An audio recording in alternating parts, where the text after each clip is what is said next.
सुधा समाधान।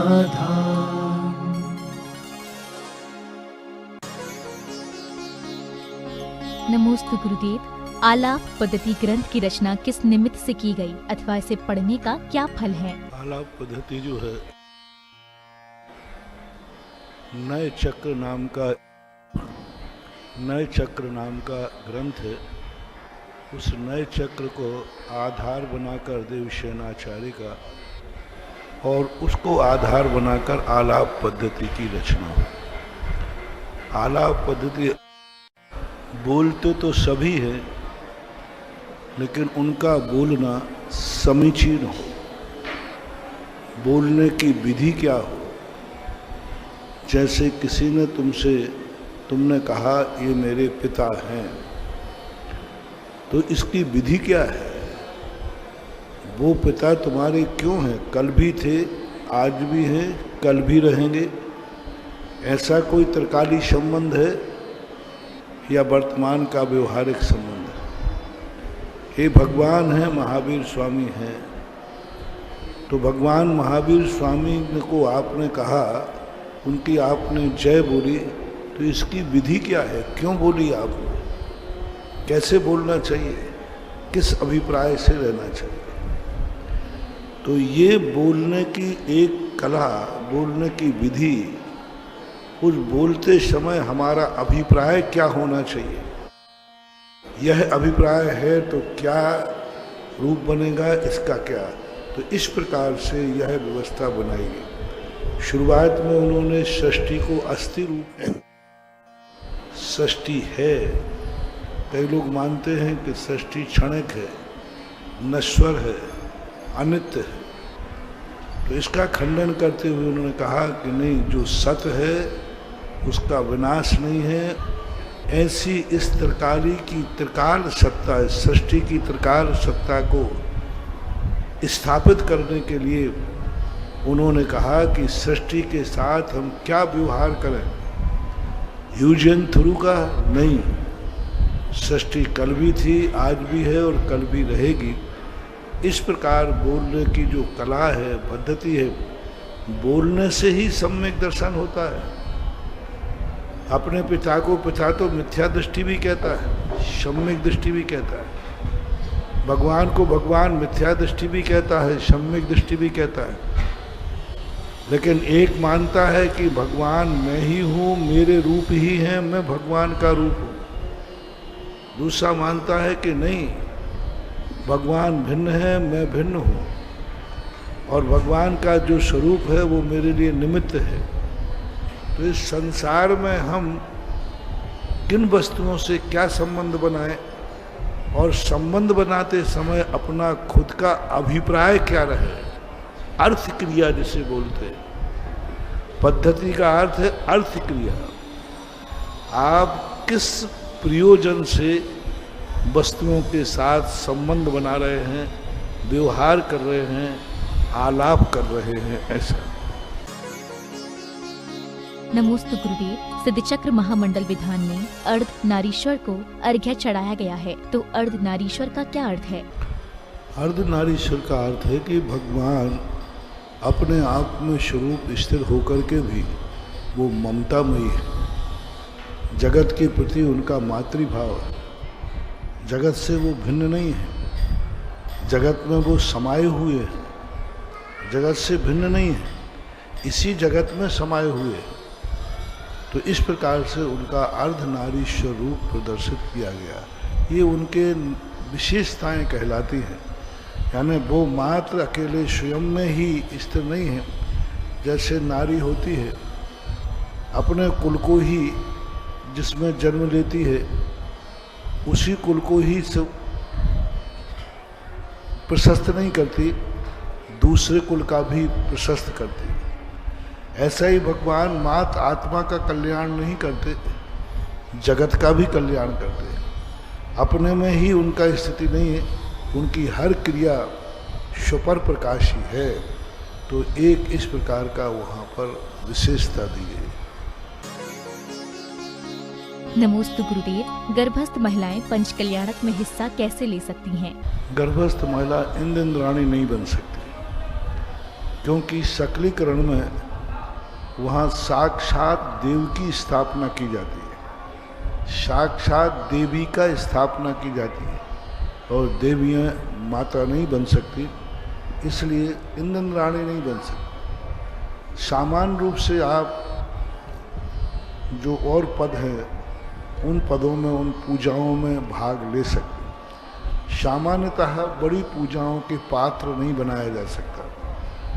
आप सामान्य पूजा कर सकते, पात्र नहीं बनाया जा सकता, क्योंकि उस समय जो गर्भस्थ अवस्था है, उस समय किस समय कौन सी जरूरत पड़ जाए, और उसी समय पंचकल्याणक में आपके दस्तूर की जरूरत पड़ जाए।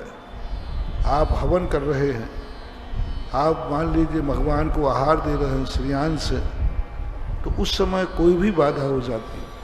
इसलिए गर्भस्थ शिशु को, गर्भस्थ माताओं को मांगलिक कार्यों में नियोगी पूजा नहीं करना चाहिए। नित्य पूजा कर सकते हैं, नियोगी पूजा नहीं करना चाहिए। नमोस्तु गुरुदेव, मजबूरी और भावना में कौन बलवान है एवं क्या मनुष्य विक्रिया कर सकते हैं? अब ये तो समय समय के खेल हैं। अब मजबूरी कई बार ऐसी हो जाती कि भावनाओं के प्रतिकूल कार्य करना पड़ता है। भाव नहीं है लेकिन मजबूरी है। आपका विल पावर स्ट्रांग है तो आप मजबूरी को चुनौती दे देंगे, भावना को सफल करेंगे। ऐसे लोग भी हुए जिनने अपनी भावनाओं को सफल किया। पारसनाथ, सुकौशल, सुकमाल, इनके सामने भावनाएं थी, मजबूत थी, मजबूरियां आई, कुछ नहीं बिगा। महारानी चेलना ने अपनी भावनाओं को जीता, मजबूरी उसके सामने नहीं टिक पाई।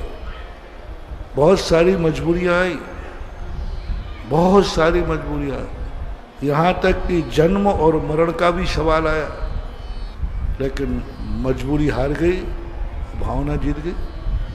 मातंग जो हुआ है कौए के मांस त्यागने वाले का, मजबूरी हार गई, भावना जीत गई।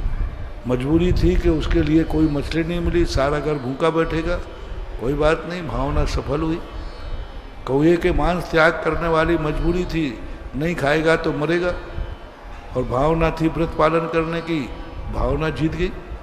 तो भावना और मजबूरी आपके निर्णय के ऊपर है कि आप अपनी भावनाओं को क्या कीमत देते हैं। जब भावना अनमोल बना देते हो, आज जो प्रातःकाल मैंने कहा, भावना जब तुम्हारी अनमोल बन जाती है, फिर कोई भी मजबूरी उसे उसकी भावना से डिगा नहीं सकती।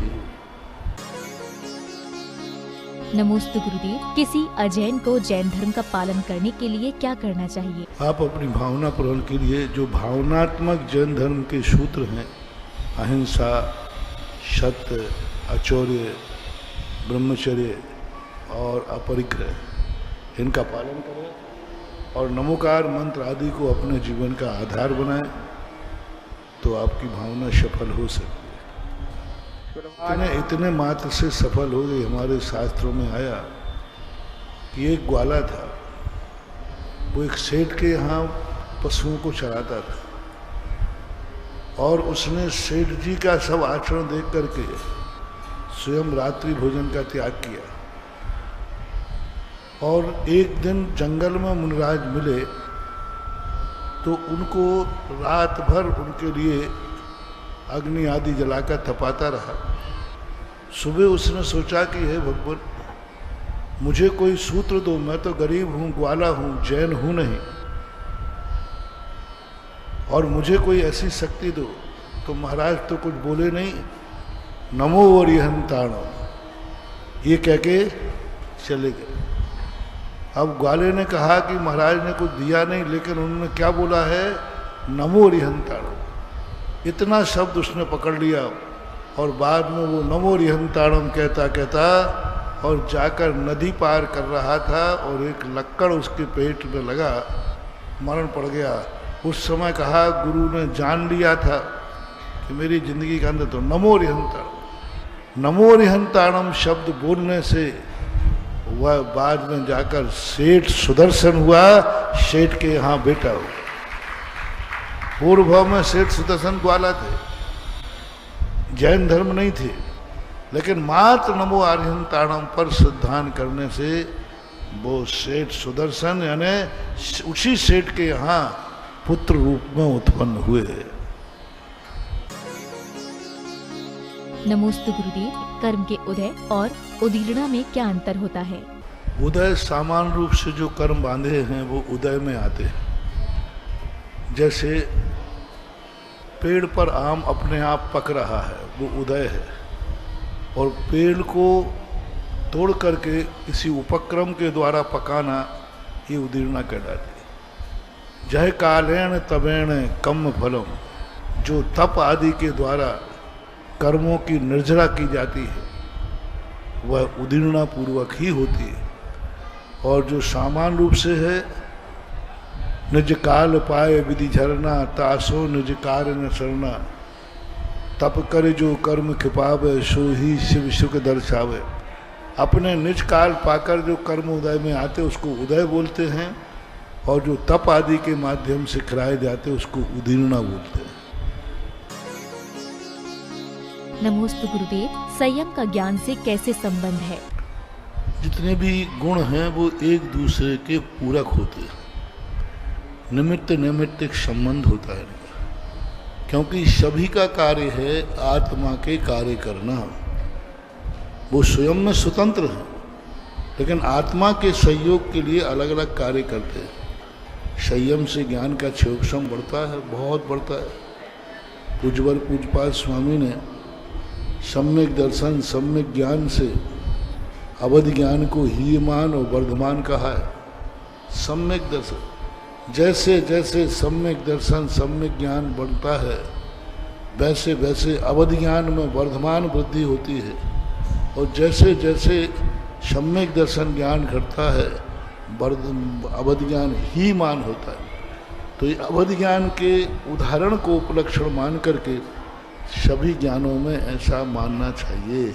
सम्यक दर्शन से भी होता है, सम्यक चारित्र से भी होता है, तप से भी ज्ञान बढ़ता है, ध्यान से भी ज्ञान बढ़ता है। कुछ भी नहीं जानता है, लेकिन जैसे ही वो प्रथम शुक्ल ध्यान में पहुंचता है, शुक्ले चाद्य पूर्व विदा, वो पूर्व का देखो कुछ भी नहीं आता था उसको। मान लीजिए नमोकार मंत्र भी नहीं आता था, जैसे उसने ध्यान किया और शुक्ल ध्यान में पहुंचा तैसे वो पूर्व का ज्ञाता हो जाता है।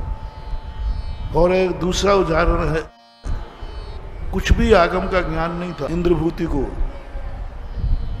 लेकिन जैसे ही समोषण में पहुंचा और दीक्षा ली, तुरंत द्वादशांग का ज्ञान हो गया, शुद्ध केवली हो गया इंद्रभूति, कुछ नहीं जानते। संयम लेते उनका ज्ञान इतना बढ़ गया, संयम से भी ज्ञान का क्षोभम बढ़ता है। नमोस्तु गुरुदेव, व्रत एवं प्रतिमा में क्या अंतर है?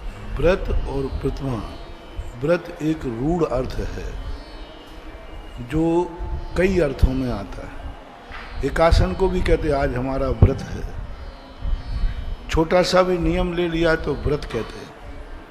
लेकिन जो प्रतिमा होती हैं वो एक कानून से बंधी हुई होती है, उनमें एक नियम का सिद्धांत था, इतना नियम तुम्हें लेना ही पड़ेगा, तो उसको प्रतिमा बोलते हैं। जैसे दूसरी प्रतिमा मान लें आप, तो उसमें 12 व्रत लेना है तो लेना ही पड़ेगा।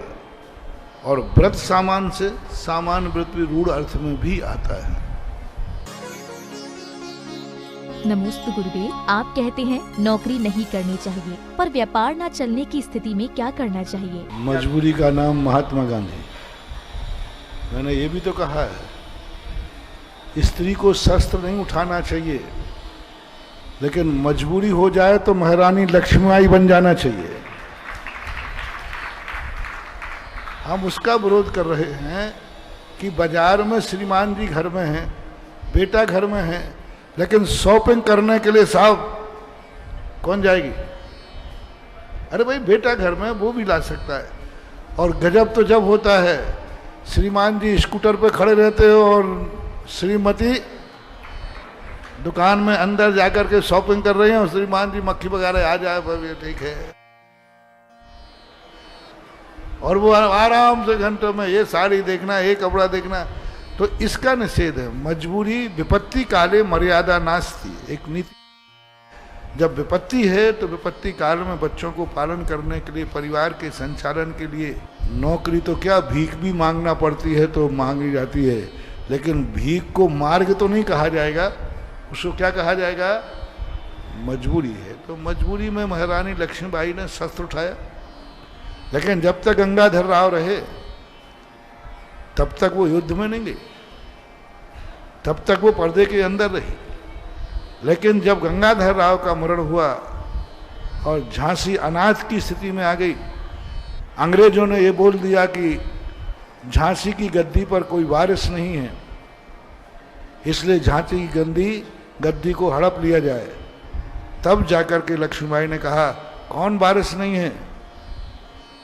पति का जितना हक राज पे है पत्नी का भी है। मैं रानी हूं और उन्होंने बागडोर संभाली और सबको मालूम है खूब लड़ी मर्दानी वो तो झांसी वाली रानी थी।